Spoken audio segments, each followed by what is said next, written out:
আসসালামু আলাইকুম। আমি ডক্টর হাসিবুল আসাদ। গত ভিডিওতে আলোচনা করেছিলাম প্রত্যেক জীবনে হোমিওপ্যাথি কীভাবে আমাদের উপকার করতে পারে। আজকে আলোচনা করব বাংলাদেশের মানুষের জন্য কমন একটি প্রবলেম, শুধু বাংলাদেশ নয় সারা পৃথিবীতেই কমন একটি প্রবলেম হয়ে দাঁড়িয়েছে, অ্যালার্জি।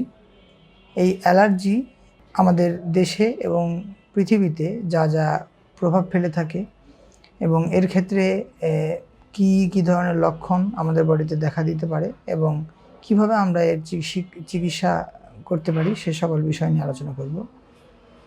তো বেশি দেরি না করে চলুন মূল ভিডিওতে চলে যাই।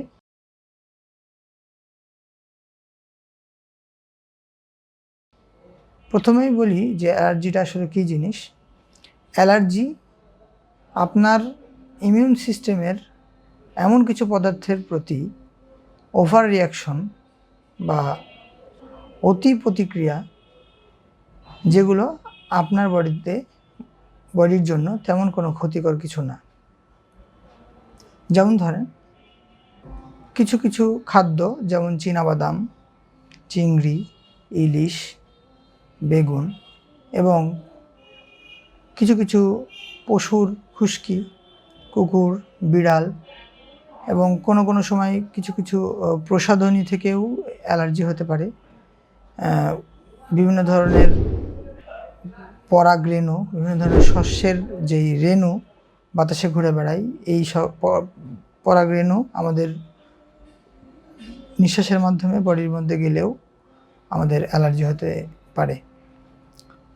তো যেই সকল পদার্থ আমাদের বডির ভিতরে অ্যালার্জি তৈরি করতে পারে সে সকল পদার্থগুলোকে বলা হয় অ্যালার্জেন। যখন আমাদের বডিতে অ্যালার্জেন প্রবেশ করে তখন আমাদের বডি মনে করে আমাদের বডির প্রতি কোনো একটা পদার্থের আক্রমণ হয়েছে। সে সময় প্রতিক্রিয়া স্বরূপ আমাদের বডি বিভিন্ন ধরনের রাসায়নিক পদার্থ রিলিজ করে। তো সে সময় আমাদের বডিতে বিভিন্ন ধরনের লক্ষণ প্রকাশ পায়। এই লক্ষণগুলো আসলে আমাদের অ্যালার্জি হওয়ার মূল কারণ।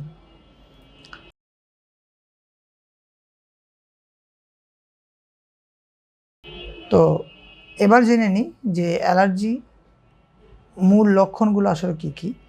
মানুষভেদে বিভিন্ন ধরনের লক্ষণ বিভিন্ন মানুষের প্রতি দেখা দেয়। সাধারণত যে সকল লক্ষণ দেখা দেয় সেগুলো হলো হাঁচি, কাশি, সর্দি, চোখ দিয়ে পানি পড়া, নাক দিয়ে পানি পড়া বা সর্দি বললামই তো, এবং কোনো সময় শ্বাসকষ্ট, প্রচণ্ড পরিমাণে শ্বাসকষ্ট দেখা দিতে পারে এবং গায়ে, হাতে, ত্বকে ফুসকুড়ি দেখা দেয়। তো এই সকল লক্ষণ সহ আরও কিছু কিছু লক্ষণ দেখা দিতে পারে। তো সে সকল বিষয়ে আরও একটু বিস্তারিত কথা বলবো। এবার আমরা জেনে নিই যে বিভিন্ন ধরনের অ্যালার্জি হতে পারে মানুষের। তো বিভিন্ন ধরনের অ্যালার্জির মধ্যে বেশি কী ধরনের অ্যালার্জিগুলো মানুষের মধ্যে দেখা দেয় সেই বিষয়টা নিয়ে এবার আলোচনা করি। 1 নম্বরেই বলা যায় মৌসুমি অ্যালার্জি। এটা অনেক বেশি পরিমাণে হয়। তো মৌসুমি অ্যালার্জি বলতে গেলে যে যে সকল সময়ে বিভিন্ন ধরনের শস্য বেশি উৎপাদন হয়, যেরকম শরৎকাল এবং বর্ষাকালের শেষের দিকে, সে সময় অনেক বাতাসে পরাগরেণু ঘুরে বেড়ায়, যার ফলে এই সময় একটু বেশি অ্যালার্জি হতে দেখতে পাওয়া যায়। এই সকল অ্যালার্জিকে বলা হয় হলো মৌসুমি অ্যালার্জি। তো এছাড়াও আরও অ্যালার্জি আছে। পোষা প্রাণীর প্রতি অ্যালার্জি। বিভিন্ন ধরনের পোষা প্রাণী, কুকুর, বিড়াল, এগুলো পোষা প্রাণীর খুশকি থেকেও মানুষের অ্যালার্জি হতে দেখা যায়। এবং কিছু কিছু খাদ্য আছে যে খাদ্যগুলো বেগুন, ইলিশ মাছ, চীনাবাদাম, এই সকল খাদ্য থেকে অ্যালার্জি হতে দেখা যায়। কোনো সময় কীটপতঙ্গের কামড় থেকেও, কীটপতঙ্গের হুল থেকেও অ্যালার্জি হতে দেখতে পাওয়া যায়। যেমন পিঁপড়া, মৌমাছি, এই ধরনের কিছু কিছু প্রাণী যদি আমাদেরকে কামড়ায় তখন অত্যন্ত গুরুতর অ্যানাফিল্যাক্সিসের মতো মারাত্মক কন্ডিশন, শ্বাসকষ্ট হয়ে কখনো রোগী মারাও পর্যন্ত যায়।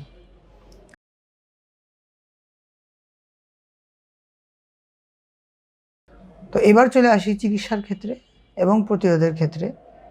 প্রতিরোধ নিয়ে কথা বলতে গেলে যেই মৌসুমি অ্যালার্জি দেখতে পাওয়া যায়, যাদের মৌসুমি অ্যালার্জি আছে, যে সকল শস্যের প্রতি, যে সকল রেণুর প্রতি অ্যালার্জি আছে, সে সকল রেণুর সংস্পর্শে না যাওয়া, যে সকল এলাকাতে সে সকল বীজ বা সে সকল উদ্ভিদ উৎপাদন হয় ওই এলাকার আশেপাশে না যাওয়া, এবং যার পশু পাখির প্রতি অ্যালার্জি আছে পশু পাখির সংস্পর্শে না থাকা।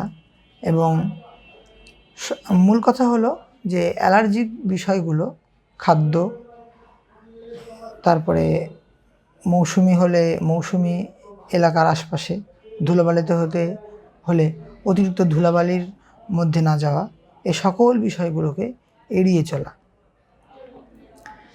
এবং এবার বলা যাক চিকিৎসার বিষয়ে। চিকিৎসা আমরা কি করতে পারি? হোমিওপ্যাথিতে অ্যালার্জির খুব সুন্দর চিকিৎসা হয়ে থাকে।